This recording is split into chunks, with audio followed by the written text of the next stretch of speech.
Welcome to Focus on the Candidates. I'm Cynthia Pooler.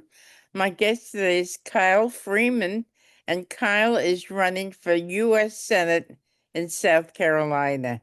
So, Kyle, have you run for office before? Not before. This is my first time going straight for the big stuff with the federal office on the first go. Oh, that's quite the leap.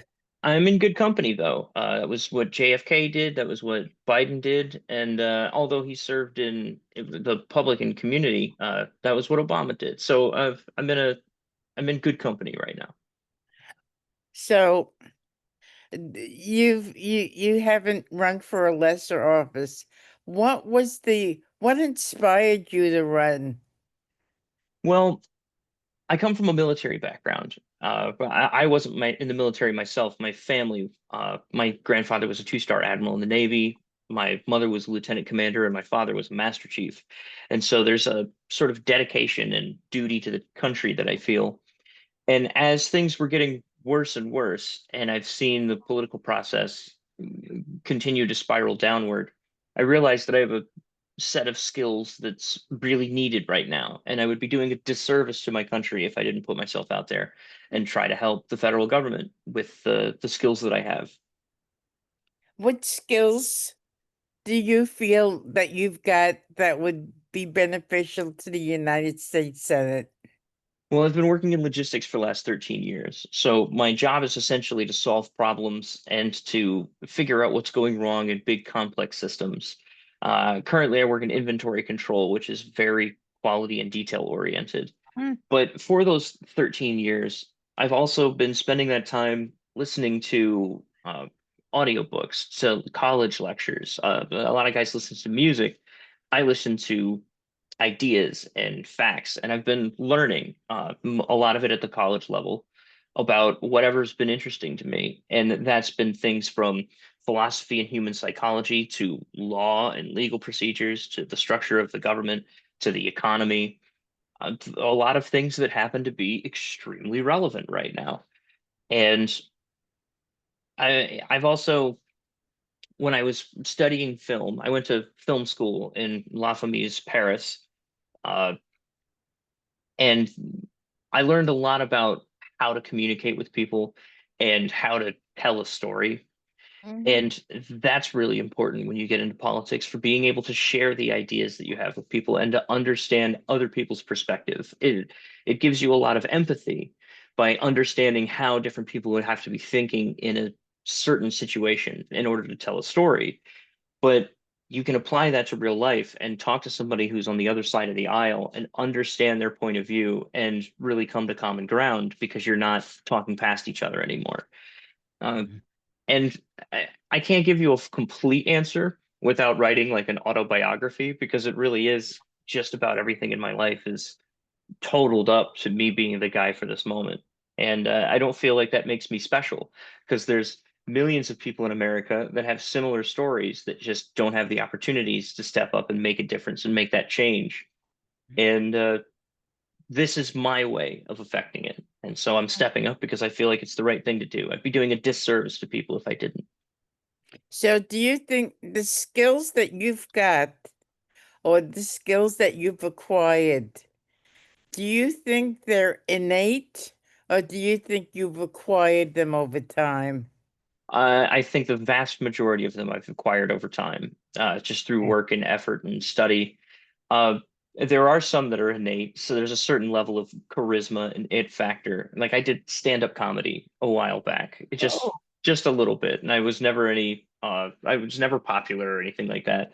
But it it teaches you how to speak in front of a crowd and not be afraid of public speaking, as well as uh, I had a lot of experiences of people coming over saying, you've got the it factor, whatever it is. And mhm. whether those people are right or not, it does point to this idea that there is something that's innate about your ability to stand in front of a crowd and get people's attention. So, when you decided to run for the United States Senate, you were, I guess, um, you did so because of the issues that you've seen both in South Carolina and nationwide. What do you think are the most important issues facing people today? Well, right now it's the rule of law and the stability of the Constitution, and that's a direct result of the Trump administration. I mean, they're overstepping their bounds, deporting people, sweeping people off the streets, and they've just beefed up the funding for ICE. And in my opinion, that's not about immigration. That's about Trump wanting to have his own personalized Gestapo. He wants a workforce that will just go and do his bidding, and he can have that sort of power over ICE. So he wants to fully fund it in a way that gives him more control over the American people. That's my opinion, and Mhm. I think I'm right. But so that's the most pressing issue because people are actively being harmed and whisked away, and they're building concentration camps. I mean, it's truly evil stuff. On a larger scale, you'd have to deal with things like Citizens United, which is allowing for massive corporations to corrupt the government that gets us into these situations in the first place. And we have to deal with global warming. There's also issues with foreign policies that are crumbling and falling apart. And things change day to day. Whatever the most pressing issue is can be different tomorrow because of Right. how quickly the Trump administration moves. And that's by design. They do that on purpose. Uh, but I think that if we were in a normal situation and everything wasn't chaos, I would say that the number one issues are campaign finance reform because you're never going to get the votes to pass the meaningful legislation to get real change done until campaign finance reform is and Citizens United is revoked because that is keeping people from voting their conscience and instead they're voting to save their careers. And I also think that there's human rights need to be bolstered. I want to make a constitutional amendment that gives everybody the right to bodily autonomy. The government shouldn't be able to tell you whether or not you're allowed to have a tattoo or a piercing or a medical procedure unless it's literally unsafe for the population. And I think that that's a blanket statement that just about anybody agrees with. I went to a music festival last night. It was a small one, and uh, I like to people watch. So as I was sitting there watching all of the people go by, I noticed that more and more women have tattoos. It's amazing. So the There's a there's a man who's getting ready to run. He's not going to run in this election. He's running in the next cycle. Uh, and he's over in uh, Berkeley County, and he's got sleeves of tattoos, and they go all the way down to his hands. uh, And he asked me for any advice when he was going to run, and I said, don't cover those up because we've already got politicians that aren't like you. And don't deny the people of South Carolina the opportunity to vote for somebody like you. Be honestly you. And so I'm seeing not only tattoos in more places, I'm seeing tattoos of more public people, more waiters and waitresses, more front-facing customer service people. And now we're getting into politicians that have sleeves of tattoos. I think it's great because that's that sort of individualism that's at the heart of the American spirit. And that's just one manifestation of it. So I say bring it on. I welcome it. no, you don't. You're a young fellow, and I'm a little bit older than you. Do you? I abhor the hatred between Democrats and Republicans. There used to be a time when Democrats and Republicans used to disagree within the Senate chamber. Once 5 o'clock rolled around and it was time to go home, have dinner, they were buddy buddy. They had dinner together. They had shared drinks together. The best example is Tip O'Neill and Ronald Reagan. I mean, they were good friends off hours. But today the hatred is so perverse. What would you do to change that? Well, I was just talking about something like this at an event I was at yesterday. I was over in Newberry County, and I was saying you can't fight hate with hate. you just make more hate. You have to fight hate with love and understanding and respect. And I said a lot of people are leaving the Republican Party right now, especially after this Epstein incident, which is just not to date everything, but they're refusing to release the Epstein files. And a lot of MAGA is starting to burn hats and revolt as a result of that because they're starting to see the Trump administration for what Democrats have seen it as for a long time. And I said, we have to welcome these people that are leaving with open arms and not cross our arms and say, well, you voted, you get what you deserve, you get what you voted for. Like these people are victims. They were tricked by a massive, well-funded and well-organized misinformation and disinformation campaign. So I would say, spinning off the tail of that, the way that we fix this, the way that we heal that divide is through respect and understanding and actually listening to each other. You have to try to understand somebody else's point of view, even if it disagrees with yours. Uh, but I'm quite good at that. And again, I feel like that's why I'm the right guy for this moment, is because I can have those conversations without the vitriol and the hatred and the distaste that comes with it. So, running for the United States Senate takes an awful lot of money. How are you doing with your money situation?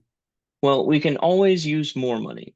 Uh, but we started this off with the idea that Lindsey Graham's going to open up a fire hose of cash the moment that he realizes that his seat's up for grabs.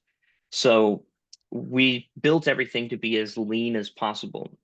So we're making a big fundraising push. We've raised over $30,000 at this point, but we can operate on significantly less than that. Because I did filmmaking in the past, I have all of my own filmmaking gear. I can basically turn this room into a studio if I need to, and we can do all of our video presentations and be professional level quality for free.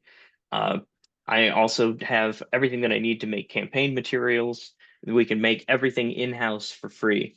And with the young volunteers that we have, many of them have skills that are necessary that normally you'd have to outsource for thousands and thousands of dollars a month, but we can get volunteers to do it either in their spare time at the same quality, or we can get people to individuals that can handle all of that because technology is caught up to the point that you don't need massive infrastructure in order to do massive things.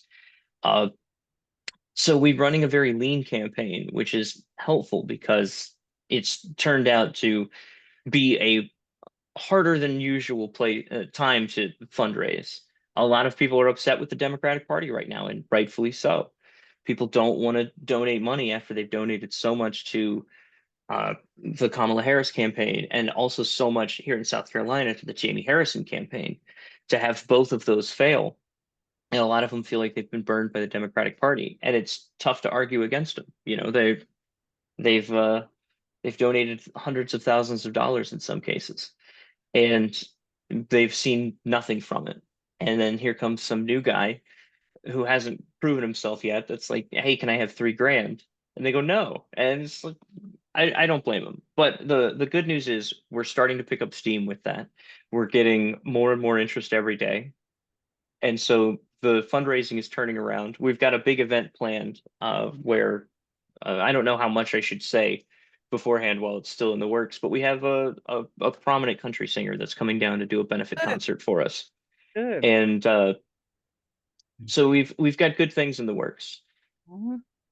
Is Jim Clyburn still a big factor in South Carolina? He is. In fact, I got to speak with Tim Walls very briefly and then at length at the Jim Clyburn Fish Fry, and following that was the uh, state Democratic convention. And so Jim Clyburn's Fish Fry is a place for people to come and meet people like Tim Walls and to exchange information. It's great. So Jim Clyburn's still definitely a factor. In a statewide race, getting his endorsement obviously matters a lot. Uh, but yeah, Jim Clyburn's He's a good man to have around. Do you think he's going to run again? I have very little doubt in my mind that he'll run again. Really? Because he's in his 80s now. Well, Chuck Grassley's running for re-election in the Senate. He's 91. Is he really? Yeah, which means so the election is in November of next year, which means at a minimum, Chuck Grassley's going to be 92 when he runs for re-election. And if he wins, he'll be a minimum of 93 by the time that his term starts, because of the way that the math works out. So that means that he'll be a minimum of 99 years old at the end of his next term in the Senate. That's crazy. So you could argue that Jim Clyburn being 80 is quite young for somebody in Congress. Wow. They asked Al Franken, who's one of my favorite senators. They asked Al Franken if he was considering running for re-election. He goes jokingly, he says, "Well, I'm only 76." That's Yeah, funny. That's funny. which that's his way of saying no, in case you're unfamiliar with Al Franken. So you're having a good time running. I am. It's easy to fall into depression and doom scrolling and frustration with how bad things are getting. But then you go to these events and you're surrounded by people that are not going to take it, and they're standing up and they're making a difference and they're doing what they can to pitch in their local area, and that's happening all over. And these local areas are starting to work together and it's starting to grow and swell. And I just can't help but feel optimistic every time. It's it's wonderful to see every time I go out to an event. How big of a factor do you think the new technology will play in the 2026 cycle? That's interesting. If you're referring to new technology as in the ease of creating information and spreading it around, I think that's going to be a big factor. But when it comes to AI, that's hard to say. Uh, it could be easily be used as a tool for misinformation that can cause legitimate concern, but it can also be a tool for expressing ideas and sort of like concepts for what the future could be. And it could be very inspiring that way. Like most tools, it's not necessarily good or evil on its own. It's how we use it. And unfortunately, it seems like corporations seem to be dead set on using it as evilly as possible. But we will have to see how it goes. I feel like it will be a very big factor. I'm talking about Facebook, YouTube, that kind of thing. Oh And yeah. Twitter. I mean, you could put something, you could make a little video and know who the proper people are who could make it viral. I think that's amazing. Yeah, absolutely. And we've got a few clips of me at debates and stuff performing well that have been getting passed around, and people have been coming over to me saying, "Hey, I saw that. You did a great job, and you've got my vote."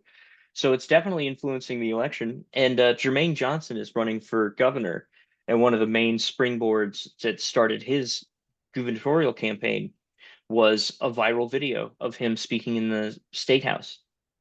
Wow. So it's definitely a factor, and it's definitely a big one. So, your final thoughts on your candidacy in politics in general. My final thoughts. Mm. Uh, Your I final thoughts for now. okay. Well, when I had the idea to run, I tried to talk myself out of it, and I couldn't because there were these two phrases that were bouncing around in my head. One was "evil wins when good people do nothing," It's true. and the other was "there comes a time in our life when we have to choose between doing what's right and doing what's easy." And running for the U.S. Senate is hard, but I Mm. do feel like it's the right thing to do. And I feel like I'm the right candidate. I'm the right person for the job for this moment in history. And if I stop feeling that way, then I'll stop running. And right now, it doesn't seem like that's going to happen anytime soon. That's great. So Kyle, when you have issues that you want to talk about or ideas you want to talk about, Hmm. please contact me and we could do another show. Absolutely. That sounds great. I'd love to. Okay, so you've been listening to Kyle Freeman, and he's running for the United States Senate in South Carolina. I'm Cynthia Pooler. This is Focus on the Candidates. If you like this show, please subscribe to my YouTube channel. Thanks, Kyle. Thank you, everybody, for listening. Have a great day. Thank you.